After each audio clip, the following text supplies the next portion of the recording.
देखेंगे, चलो आगे।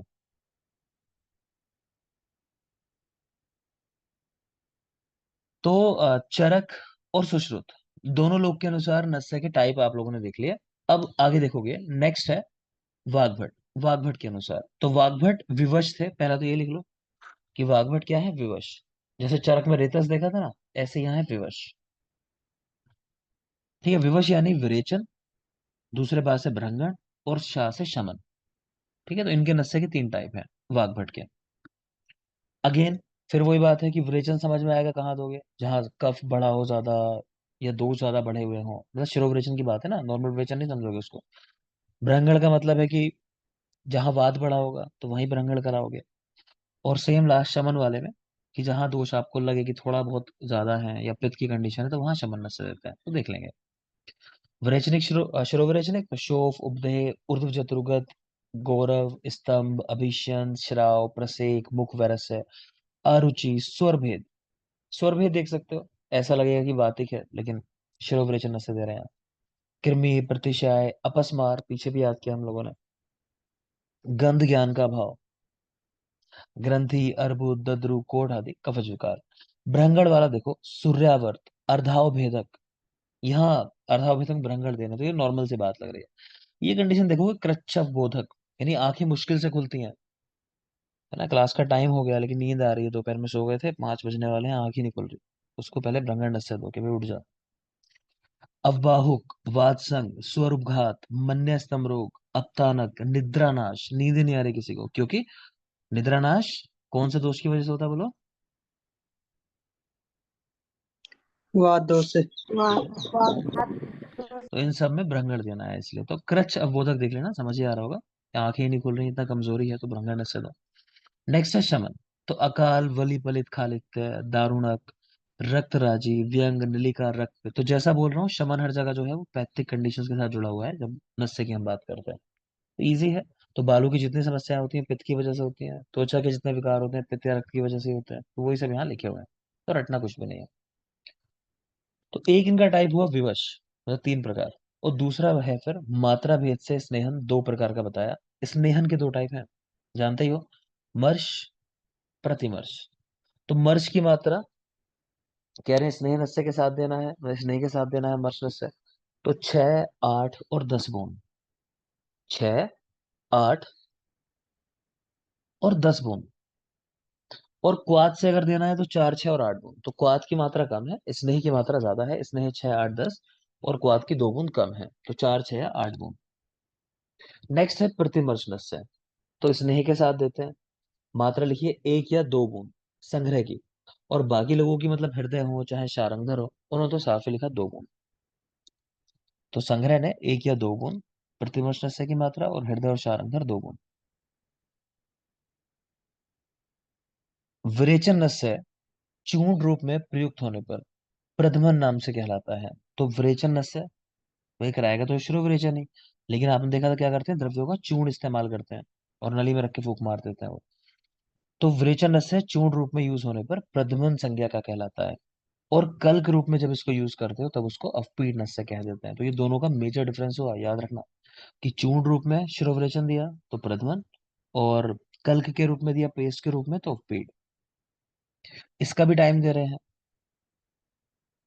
कि वातिक विकारों में अपराह्न में, पैतृक विकारों में मध्याह्न में, कफज विकारों में पूर्वाह्न में। समझ आ रहा होगा दोस्त के अनुसार, तो रटना ही नहीं है। और देख लो, लाला श्राव, सुप्त प्रलाप, दंत कटकटायन, क्रथन, इन दोनों को देख लेना स्पेशली। क्रच उन्मिलन, पूती मुख, कर्णा, तृष्णा, अर्दित, शिरोरोग, श्वासकास और निद्रानाश, इन सारे रोगों में रात्रि में मर्श नस्य देना चाहिए। ठीक है, तो लोग सोते हुए जो दांत खटखटाते हैं, ज्यादातर बच्चे है कि दांत खटखटाता है सोते हुए बच्चा है ना, या बड़े लोग भी कई बार।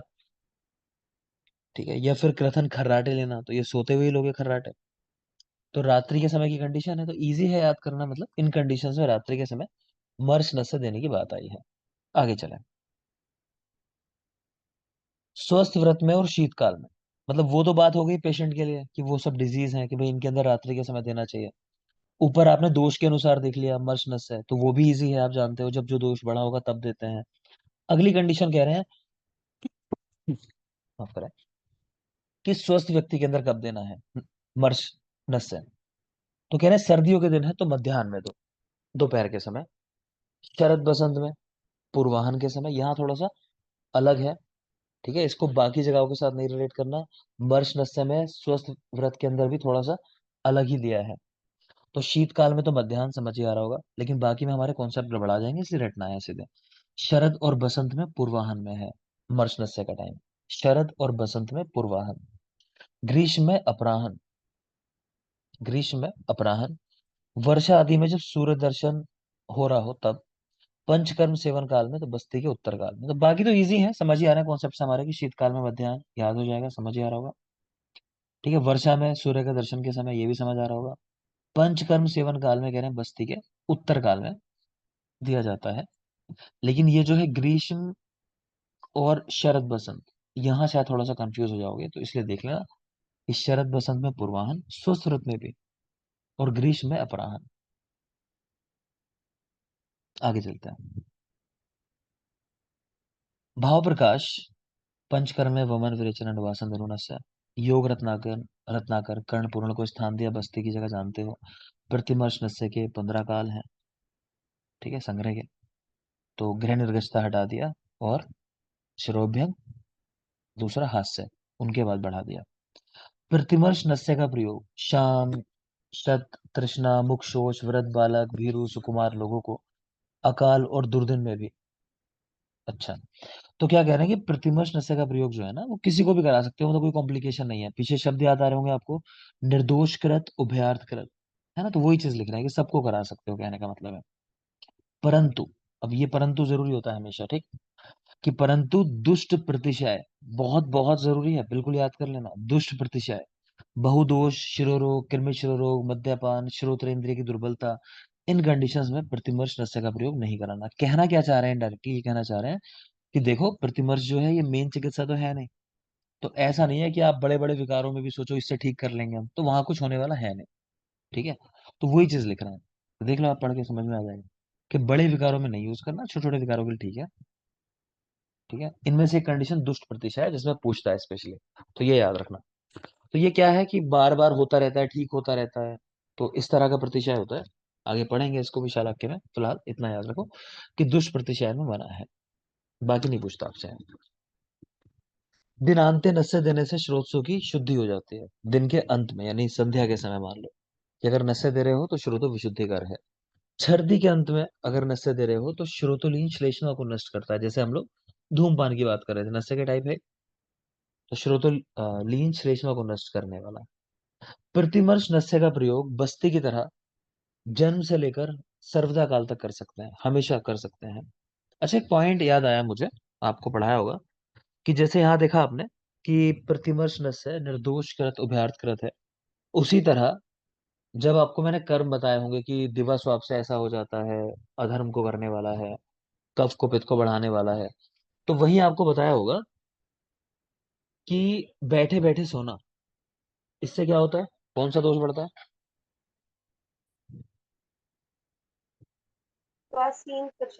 कोई दोष नहीं पड़ता है, नो ठीक है ना, कॉम्प्लिकेशन। तो कोई कॉम्प्लिकेशन नहीं है उसका भी। बैठे बैठे सोना जो है वो भी निर्दोष करता है, मतलब किसी दोष को नहीं बढ़ाता है, तो वो भी याद रखना। किस रोग का निदान है आसीनो लपते सौख्यम, लक्षण है किस रोग के, हमें प्रमेह का है। श्लोक का वर्ड है जो मैंने कहा कि लेट जाने पर श्वास से पीड़ित होता है, बैठ जाने पर अच्छा लगता है। नमक स्वाद। स्टमक श्वास है। तमक श्वास। श्वास, ठीक है। तो वो भी याद रखना। एक और पॉइंट है जो सवाल आपसे आता है, जैसे रिसेंटली हम लोगों ने शायद बात की है कि वाइटल कैपेसिटी कितनी होती है। चलो बता दो, एक दो सवाल की से पूछ लेता हूँ। तो फर्स्ट बता दोगे मनीषा, टाइडल वॉल्यूम कितना होता है।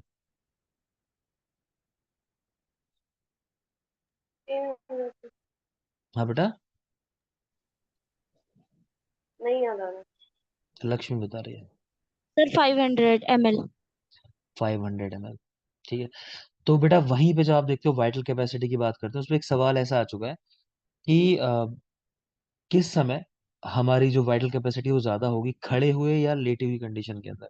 तो क्या लगता है, खड़े हुए। खड़े ठीक है हुए। ना। यही कारण है कि आसीनो लप्ते सौख्यम की बैठते के साथ ही खड़े हुए। अच्छा लगने लगता है ना। तो सुपाइन कंडीशन, लेटे हुए कंडीशन से मतलब बैठे हुए कंडीशन के अंदर या खड़े हुए कंडीशन के अंदर आपकी लंग कैपेसिटी बढ़ जाती है, तो याद रखना ये चीज भी। आगे देखिए, क्वेश्चन है आपकी गाइड में इसलिए मैं कह रहा हूँ, फिर आएगा परेशान हो गए कि पता नहीं हमें आंसर क्या है। आगे चलते हैं।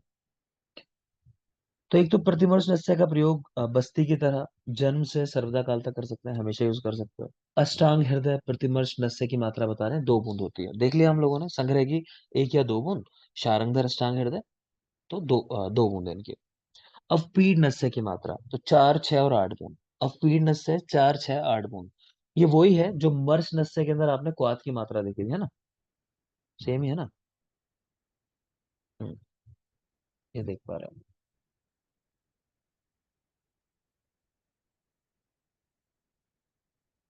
आगे देखें, तो अष्टांग हृदय प्रतिमर्श नस्य की मात्रा 2 बूंद और अवपीड नस्य की मात्रा 4, 6 और 8 बूंद। प्रधमन नस्य कितनी मात्रा इसकी देनी है, तो कह रहे हैं कोल मात्रा देनी है, कोल। अष्टांग हृदय प्रधमन नस्य कोल मात्रा। नेक्स्ट चलोगी शारंगधर नस्य 2 प्रकार का, रेचन और स्नेहन। तो हम याद रखते हैं शारंगधर जो है वो रेस करते हैं, वाग्भट तो विवश थे। ठीक है, वाग्भट विवश थे, याद रखना, इन पे सवाल आ चुके हैं बेटा कई बार, मैं इसलिए फोकस कर रहा हूँ। टाइप और ऐसा रख के पूछ चुका है कि किस आचार्य के कितने भेद हैं, या ये भेद किस आचार्य के हैं, या कितने भेद हैं इस आचार्य के, तो ध्यान रखना। तो शारंगधर नस्य 2 प्रकार के, हम याद रखते हैं रेस, कि शारंगधर रेस लगा रहे हैं। तो रेस यानी रेचन और स्नेहन। तो रेचन नस्य कर्षण करने वाला है और स्नेहन नस्य जो है ब्रंगण करने वाला है, सिंपल सी बात है। आगे कुछ यूनिट्स लिखी हैं, देख लोगे। एक हाथ 24 अंगुल के बराबर 46 सेंटीमीटर लगभग, एक पल लगभग 40 ml का है, एक प्रसरत लगभग 2 पल का है, लगभग के 2 ही पल का है, एक तोला 11.6 ग्राम के लगभग है, एक शाण 8 बिंदु मात्रा होती है, एक शाण 8 बिंदु।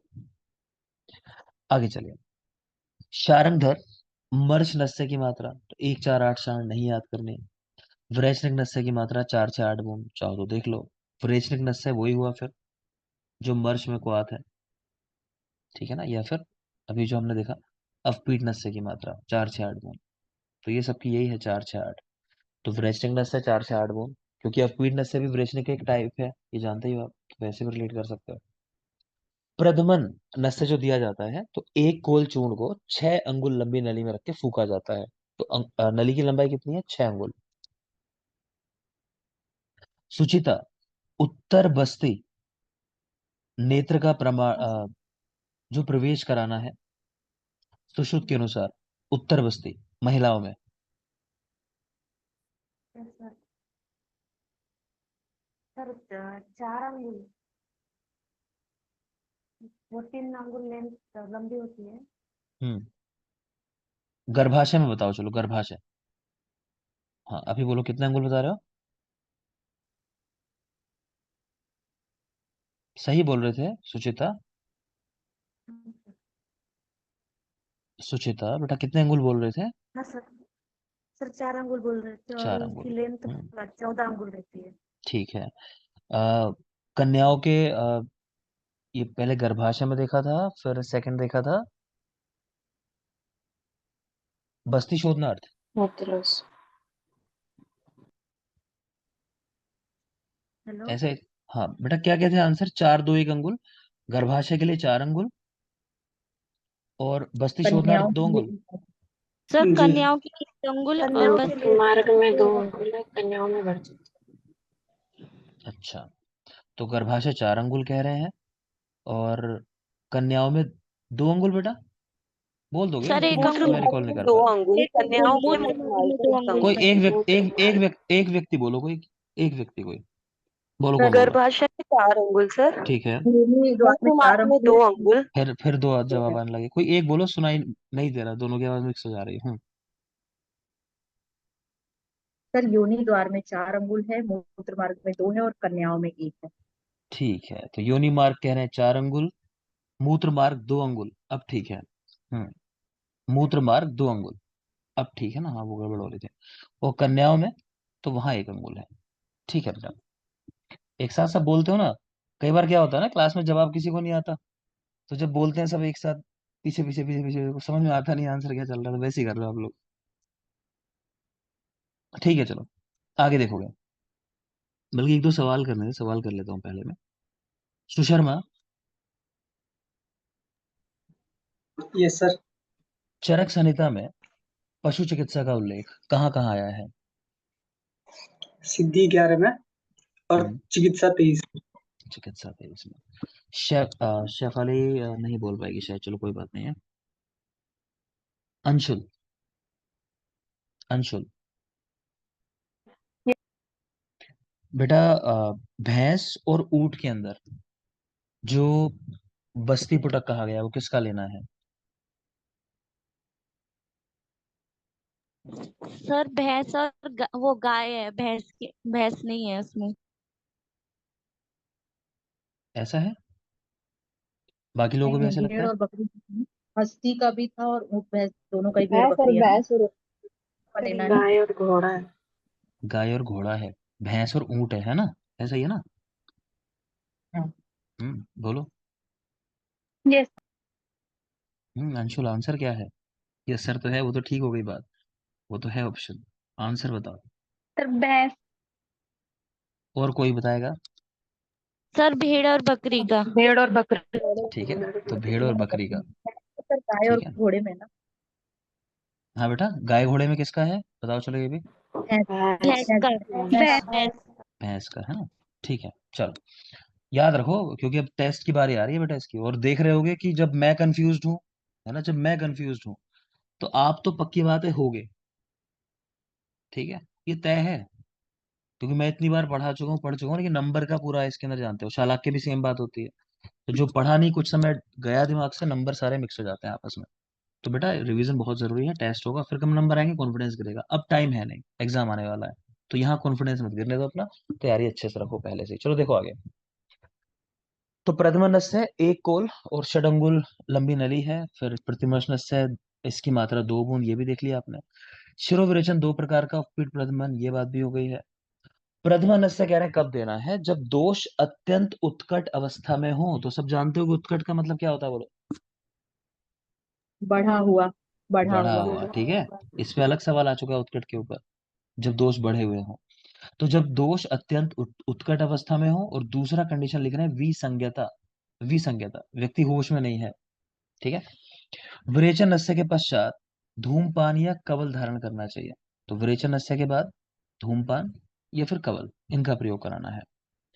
आचार्य काश्यप, नेक्स्ट आ जाओ काश्यप। तो काश्यप के भी 2 प्रकार के हैं, भ्रंगण और कर्षण, और एक और डिवीजन है उनका शोधन और पूरण। ठीक है, मैं तो इस तरह याद रखता हूँ कि काश्यप को कह रहे हैं कि बक शोपू, है ना, कि बक कहते हैं ना कि हाँ, क्या बक रहे हो, क्या बोल रहे हो, मतलब कि बक शोपू, कोई शोपू नाम का व्यक्ति होगा, उसको कह रहे हैं भाई बता ये बात कैसे है। तो बक शोपू, तो कैसे याद किया हमने, कि चरक, रेतस, सुश्रुत, मेनली 2 ही टाइप है, शिरोविरेचन और नस्य। वाग्भट विवश थे, विवश, 3 उनके। फिर आ जाओ शारंगधर, शारंगधर रेस में फंसे हुए हैं, शारंगधर रेस। और लास्ट है काश्यप, तो बक शोपू। ठीक है, तो बक यानी भ्रंगण और कर्षण, शोपू यानी शोधन और पूरण। क्योंकि सवाल आए हैं, मैं इसलिए बार बार फिर कह रहा हूं आपसे कि याद कर लेना बेटा, इन पे आता है सवाल, नस्य काफी जरूरी पार्ट है। आगे देखेंगे। भाव प्रकाश शारंगधर, धूम 6 प्रकार के बताए, शारंगधर ने मुकुंद पर्याय बताया पारत का। अष्टांग हृदय सूत्र 22 गंडूशादी विधि अध्याय है, कोई काम की बात नहीं है। यहाँ देखो, ये है जरूरी बात, कि मूर्ध तेल कितने प्रकार का होता है। ठीक है, वाग्भट ने 4 प्रकार का बताया है, शिरो अभ्यंग, शिरो परिषेक, शिरो पिचु और शिरो बस्ती। तो ये 4 टाइप हैं। उत्तरोत्तर श्रेष्ठ कह सकते हो कि शिरोभ्यंग से श्रेष्ठ है शिरो परिषेक, उससे श्रेष्ठ है पिचु, उससे श्रेष्ठ है शिरो बस्ती। इन पर ये भी सवाल आते हैं कि किस कंडीशन में क्या यूज करते हैं। ठीक है, तो शिरोभ्यंग देख रहे हो कि सिर में रूक्षता हो रही हो, कंडू इचिंग हो रही हो, मल आदि में, है ना, सिर की मालिश जो लोग करते हैं, ऑयलिंग वगैरह कर लेते हैं, तो समझ ही आ रहा होगा कि रूक्षता हो रही है, इचिंग हो रही है, मल आदि है सिर में, तो अभ्यंग कराएंगे, सवाल नहीं आता यहाँ पे। नेक्स्ट है शिरो परिषेक, अरुंशिका, शिरस्य तोद दाह पाक व्रण। याद कैसे रख सकते हो, देखो परिषेक और अरुंशिका दोनों में ये षटकोण वाला शाह आता है, क्योंकि पूछ चुका है अरुंशिका के लिए। तो परिषेक अरुणशिका में कराते हैं। ठीक है, बाकी सिर में तो दाह पाक व्रण, तो वहां भी शिरो परिषेक है, और भी सवाल नहीं आता। नेक्स्ट है पिचु, इस पे सवाल पूछते हैं। तो पिचु कहाँ दे रहे हैं? केश सात, केश स्फुटन, धूपन, नेत्र स्तंभ, इन सारी कंडीशन में। तो ये सवाल पूछ चुका है, केश सात, केश स्फुटन, ये पूछ चुका है, इनमें क्या प्रयोग कराते हैं? तो पिचू का प्रयोग कराते हैं। तो पिचू की शेप अगर देखोगे कुछ ऐसी होती है कि कॉटन है ना, जैसे घर में वो दिया वगैरह जलाते हैं ना, बनाने के लिए कॉटन आती है मार्केट से बनी बनाई होती है, तो वही शेप होती है लगभग। और अगर आप कॉम्ब देखोगे, वो उसका वाला जो आता है, जूही चावला के हस्बैंड वाला, केश किंग, है ना, वो कुछ नाम है उसका, केश किंग ही है। तो उसमें भी देखोगे इस तरह की शेप होती है उसके कॉम्ब की, है ना, वो इसीलिए होती है कि ऑयल जो है वो पूरा इससे पूरा बेस तक चला गया। क्लियर? तो याद रख सकते हो कि पिचू कहाँ देते हैं? जहां बाल गिर रहे हो, है ना, वो श्याम, वो याद करोगे तो ध्यान आ जाएगा उस कॉम्ब को। या स्फुटन हो रहा हो, केश भूमि स्फुटन, ये पूछ चुका है क्योंकि, बाकी देख लेना। तो पिचू का प्रयोग कराते हैं। नेक्स्ट है शिरोबस्ती, ये कहाँ देते हैं? स्पर्श अज्ञान, अर्दित, रात्रि जागरण, नासाशोष, तिमिर, शिरोरोग और मुखशोष। कोई खास नहीं, देख लेना, पूछा नहीं जाता इस पे भी सवाल। तो पिचू में पूछते हैं और परिषेक में अरुणशिका पे पूछते हैं। और तीसरा, इनका क्रम पूछ लेते हैं, क्रम निर्धारण। तो आप ध्यान रखोगे, हम याद कैसे रखते हैं इसको, क्रम को इसके कि अभी की परी का पिचका बस्ता, है ना, अभी है कोई लड़का, तो उसकी परी यानी उसकी बेटी स्कूल जाती होगी, तो वहां से जब आई लौट के, तो उसका पिचका हुआ है बस्ता, उसमें कुछ भी नहीं है, बुक्स वगैरह सब फेंक कर आ गई स्कूल में। तो अभी की परी का पिचका बस्ता, अभी यानी शिरोभ्यंग, परी मतलब परिषेक, शिरो परिषेक, पिचका मतलब पिचू, बस्ता मतलब शिरोबस्ती। आगे देखिए, ये उत्तर अधिक गुणशाली है चीजें जो है। शिरोबस्ती आचार्य सुश्रुत का अवदान है। शिरोबस्ती सुश्रुत नदी है, तो शिरोबस्ती सुश्रुत का अवदान कैसे याद रखते हैं? सा से शिरो मतलब शिरोबस्ती, और सा से सुश्रुत। और शिरोबस्ती शब्द पहली बार कहाँ आया? तो चरक संहिता में आया, इतना ही याद रखना काफी है, कहने अर्थाव भेदक की चिकित्सा में। आप इतना याद कर लो, शब्द चरक ने दिया और वैसे सुश्रुत का अवदान है, उन्होंने विस्तार से बताया। शिरोबस्ती देने के लिए जो सिर के चारों तरफ कैप बनाया जाता है ना, जिसके अंदर द्रव्य भरते हैं बस्ती के, तो उसकी हाइट कितनी होती है? अच्छा, किसी को इधर ना जॉब वगैरह चाहिए होगा गाजियाबाद साइड में, वो कई बार मेरे से कह चुका है, हिम्स वाला, है ना, आप लोग फिर परेशान होते हो कई बार। तो हिम्स वाला बहुत बार कह चुका है मुझे, किसी को जॉब वगैरह इधर चाहिए हो बता देना, इधर कोई करना चाहता हो अगर तो। ठीक है, क्योंकि पीछे ऐसा हुआ कि एक दो बच्चे हमारे ही, मुझे बाद में पता चला कि बहुत कम कम सैलरी में उन्होंने कहीं ज्वाइन कर लिया इधर उधर, ठीक है, बिना मतलब, और जीवन खराब कर लिया अपना, कि पीजी की तैयारी कर रहे थे, बीच में छोड़ दी, ऐसी कुछ कंडीशंस आई, है ना, इधर उधर ज्वाइन कर लिया। और पीछे उदाहरण था, मैंने दिया होगा, अपनी एक स्टूडेंट हेमा है, जैसे यहीं वो जॉब कर रही है, मतलब बहुत अच्छी बच्ची थी, मैं मानता हूँ उसको पक्का इस बार पीछे निकाल लेना चाहिए था, नंदिनी के साथ निकाल लेना चाहिए था, है ना, नंदिनी जैसी ही थी पढ़ने में, इक्वल ही थे पढ़ने में। ठीक है, लेकिन अच्छा पढ़ रही थी, अचानक से पता चला कि कोचिंग छोड़ दी, कुछ कंडीशन ऐसी है कि जॉब करने लगी है। खैर, तो वैसी कोई कंडीशन किसी के साथ हो, कोशिश तो करो जॉब नहीं करनी है, लेकिन फिर भी अगर करनी हो तो बता देना, तो उनको रिक्वायरमेंट है काफी। देखो चलो आगे। तो कैप की हाइट बेटा, चक्रदत्त भेषज रत्नावली, तो 8 अंगुल। ठीक है, चक्रदत्त भेषज रत्नावली 8 अंगुल। मैं इसलिए बता रहा था क्योंकि वो लोग ये बहुत चीजें ऐसी कराते रहते हैं, और चार्जेस बहुत हाई होते हैं उन लोगों के। खैर, तो चक्रधर घश रत्नावली 8 अंगुल, वाघभट शारंगधर 12 अंगुल, योग रत्नाकर 16 अंगुल। तो कैप की हाइट जो बनाया जाता है उसमें चक्रधर भैषज रत्नावली की 8 अंगुल है, वाघभट शारंगधर 12 अंगुल, योग रत्नाकर 16 अंगुल। ठीक है, तो मैंने इसलिए लिखा है इस तरह से कि चबाया करके याद कर सकते हो, चबाया। तो चबाया यानी चा से चक्रदत्त, वा से वाघभट और या से योग रत्नाकर। चक्रदत्त के साथ भैषज रत्नावली भी है, और वाघभट के साथ शारंगधर भी है। तो चबाया, तो चक्रदत्त 8 अंगुल, फिर वाघभट 12 अंगुल, वा से वाघभट, बा से 12, तो चेक पॉइंट भी हो सकता है आपके लिए। फिर योग रत्नाकर 16 अंगुल।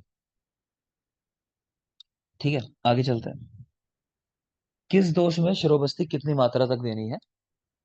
तो जाहिर सी बात है, शिरोबस्ती दे रहे हो तो मेनली स्नेह इस्तेमाल होगा वहां पे, है ना, जैसे ब्राह्मी घृत यूज कर लेते हैं लोग, शंख पुष्पी घृत यूज कर लेते हैं बस्ती में, इस तरह की बहुत चीजें। तो देख पा रहे हो वात में सबसे ज्यादा कितना, 10,000 मात्रा, सही कर लोगे, 1,000 लिखा हुआ है, 10,000 कर लोगे। Sorry।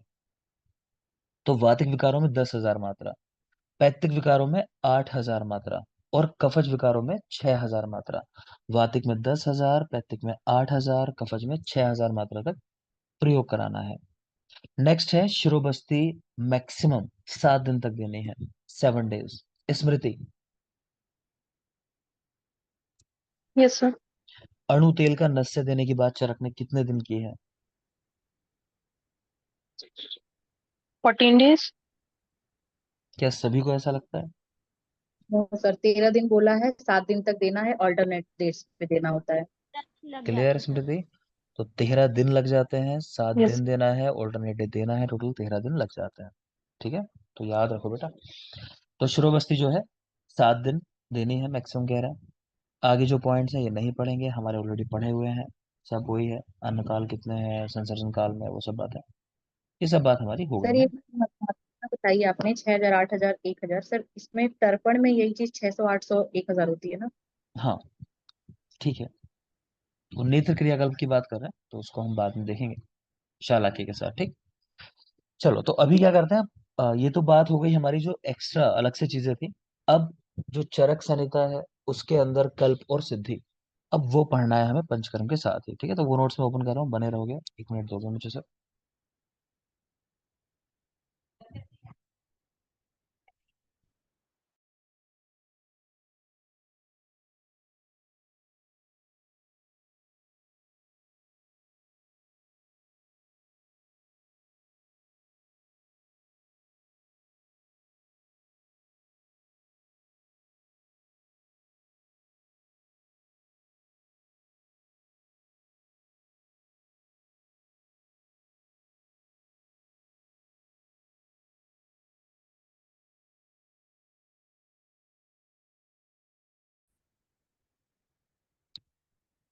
तो मधु और सैंधव नमक का प्रयोग कफ विलयन और छेदन के लिए कराया जाता है। कह रहे हैं जितनी भी चीजें हैं ज्यादातर आप देखते हो, बस्ती हो, है ना, स्नेहन की भी हमने बात की जैसे, तो कहीं सैंधव मिलेगा आपको, कहीं मधु साथ में मिलेगा। तो कह रहे हैं इनका काम क्या होता है कि मधु मेनली जो है कफ को तोड़ने का काम करता है, ठीक है, और छेदन का भी काम करता है। सेम चीज सैंधव के साथ है, क्योंकि वो भी क्षारीय द्रव्यों के साथ ही रखा जाता है, तो वो भी कफ का विलयन और छेदन इसमें हेल्प करता है। ठीक, अपक्व वमनम पच्य विरेचनम, ये भी आपने देखा है। अपक्व वमनम, जो अपक्व चीजें हैं उनका, उनमें वमन कराते हैं हम लोग, यानी जब तक स्टमक के अंदर है, और जब आगे बढ़ जाती हैं तो जब उनका पाचन हो जाता है या पच रही होती हैं तो विरेचन कराया जाता है। नेक्स्ट है, क्योंकि पहला चैप्टर हमारा कल्प स्थान का मदन फल है, आपको ध्यान होगा। मदन, दूसरा बोलते रहो, मदन फल, जीमुतक, आगे उपसभा। मदन जी की इच्छा है कि कर्म, धर्म को करो। धर्म को कर्म, ठीक है, ठीक है, माइक ऑफ कर लोगे, ठीक है, ठीक है ना। तो मदन फल है पहला, तो उसके बारे में पढ़ रहे हैं, तो लिखना है कि कषाय के उसके 9 योग हैं। क्या है ये, कि मदन फल का क्वाद बनाया भाई, उससे कितने प्रयोग आप कर सकते हो अलग अलग, तो 9 प्रयोग बताए गए हैं। इसी तरह मात्रा प्रयोग है 8। आप नंबर याद कर लो बेटा, डिटेल में मत जाना, उसमें चैप्टर बहुत फिर हेक्टिक हो जाएगा और समझ में नहीं आएंगी चीजें। तो आपको ऐसे याद रखना जैसा मैंने लिखा है, कि मदन फल के कषाय से कुल 9 योग बताए गए हैं। जबकि कुल कितने हैं वो याद है सबको, मदन फल के बोलो कितने योग हैं? 133। 133। ठीक है, तो 133 है। तो उनमें से 9 कह रहे हैं कषाय के योग हैं, मात्रा के 8 हैं, शाडव के 10 हैं, और लिख लो लेह के, बोलो लेह के, बताए नहीं कहीं? 20, 20। 20 है।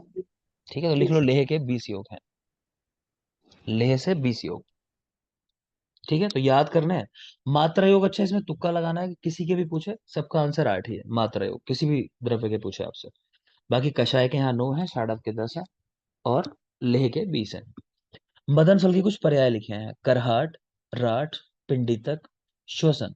तो श्वसन और पिंडितक काफी जरूरी पर्याय हैं, स्पेशल देख लोगे। श्वसन वैसे वायु का पर्याय होता है, तो मदन फल के करहाट, राठ, पिंडितक और श्वसन। नेक्स्ट है जीमूतक, गरागरी, वीणी और देवताड़क। अगेन मात्रा योग लिखे हैं, इसके 8 है, तो जीमूतक, गरागरी, वीणी, देवताड़क। ठीक है, देख लेना। इक्ष्वाकु के पर्याय, लंबा, कटुक, अलाबू, तुम्बी, पिंड फला, देख सकते हो पिंड फला, है ना, पिंडी तक मदन फल होता है, पिंड फला इक्ष्वाकु होता है। बाकी इक्ष्वाकु, फलिनी ये भी इसके पर्याय हैं। मात्रा योग अगेन इसके भी 8 ही हैं। धामार्गव तो करकोट की, कोटफला नहीं जरूरी। महाजालिनी और राजकोषात की, इसको याद रखोगे। ठीक है, पहले आपको मैंने पढ़ाया होगा जब प्रमेय पिटकाएं पढ़ाई होंगी कि महाशय को जाल में फंसा लिया, ध्यान आ रहा है? एक पिटका बताई होगी प्रमेय पिटका जाली में, तो उसमें बताया था कि महाशया वर्ड जाली है में। उसके अंदर, है ना, श्राव होता है, ये पहचान थी उसकी। जाल है तो श्राव होगा, महाशया शब्द आया उसके अंदर। उसी तरह याद कर सकते हो कि कोई धर्म करने वाला है बेचारा राजा, तो उसको जाल में फंसा लिया, तो धामार्गव यानी धर्मी को, धर्मी राजा को यानी राज को साथ की जाल में फंसा लिया, तो महाजाले में। तो याद आ जाते हैं, और तो कुछ नहीं, एग्जाम में कभी आ जाए तो। नेक्स्ट है वत्सक, तो वत्सक और कुटज एक ही है, वत्सक और कुटज सेम है, तो चुपका हरित की, ठीक है ना। तो वत्सक, कुटज, चक्र, गिरिमल्लिका तीनों पर्याय जरूरी हैं। कह रहे हैं इसके बीज को इंद्रियव या कालिंगक कहते हैं, देख लेना, इसके बीज को इंद्रियव या कालिंगक कहते हैं, तो वहां इंद्रियव करके हमने याद किया था तो कंफ्यूज हो रहे थे। तो वत्सक के बीज को इंद्रियव या कालिंगक कहते हैं, मतलब कुटज के बीज को। अंतरनख मुष्टि प्रमाण इसकी मात्रा, इसलिए जरूरी है कि यही मात्रा हम लोग मदनफल पिपली की भी देखते हैं, वमन कराने के लिए पूछेगा मदनफल पिपली की कितनी मात्रा है, तो उसकी भी यही है अंतरनख मुष्टि प्रमाण। जबकि मदनफल कषाय की मात्रा पूछेगा वमन के लिए, तो बोलो कितनी है, बोलो भाई, ऐसा काम क्यों करते हो। चरक सूत्र 15। पुरुष पुरुष पुरुष के अकॉर्डिंग। ठीक है, तो पुरुष पुरुष के हिसाब से अलग अलग पुरुषम मात्रा होगी। पुरुषम पुरुषम पुरुषम वृक्ष उस तरह वाली बात है। लेकिन वत्सक और मदनफल पिपली की मात्रा अंतरनख मुष्टि प्रमाण, कहाँ यूज करते हैं वत्सक को, तो कह रहे हैं पित्त कफज विकारों के अंदर। ठीक है, पित्त कफज विकारों में वत्सक का प्रयोग। तो ये वमन वाले द्रव्य थे। इसके बाद विरेचन वाले हैं, तो त्रिव्रत देख पा रहे हो कि विरेचन में श्रेष्ठ है, पढ़ते ही हो आप, सुख विरेचना नाम। पर्याय में इसके त्रिभंडी, त्रिव्रत, श्यामा, कुटरणा, सर्वानुभूति और सुभा। तो मैं तो इस तरह याद रखता हूँ कि सुबह सुबह ना सभी को अनुभूति होती है दूसरे लोगों के लिए, बस सुबह के समय हमारा अक्सर मन अच्छा होता है, तो हम दूसरे का दर्द वगैरह भी फील कर लेते हैं कि अच्छा ये परेशान है बेचारा। तो सुबह सुबह सब लोगों में अनुभूति होती है दूसरों के, थोड़ा सा ऐसा सहानुभूति, मतलब सर्वानुभूति, सुबह त्रिव्रत के पर्याय हैं। दो भेद हैं अरुण और श्याम, श्रेष्ठ है अरुण वाला, तो ये याद रखना, अरुण भेद श्रेष्ठ है, श्याम नहीं, अरुण भेद श्रेष्ठ है। इतना ही रखेंगे, सेशन का टाइम बिल्कुल फिनिश हो गया। ठीक है, तो कल बाकी पढ़ेंगे। जो पेज आपको दिया याद करके आओगे, प्लस एक होमवर्क दिया मैंने आपको याद करने के लिए, क्या कि जो कैलेंडर है उसके अंदर किस डे को क्या डे सेलिब्रेट किया जाता है, कल सुनूंगा, मैंने कल बताया था आपसे, तो याद रखना बेटा, मैं भूलूंगा नहीं। कल वो सुनूंगा पहले मैं, फिर और बात होंगी उसके बाद।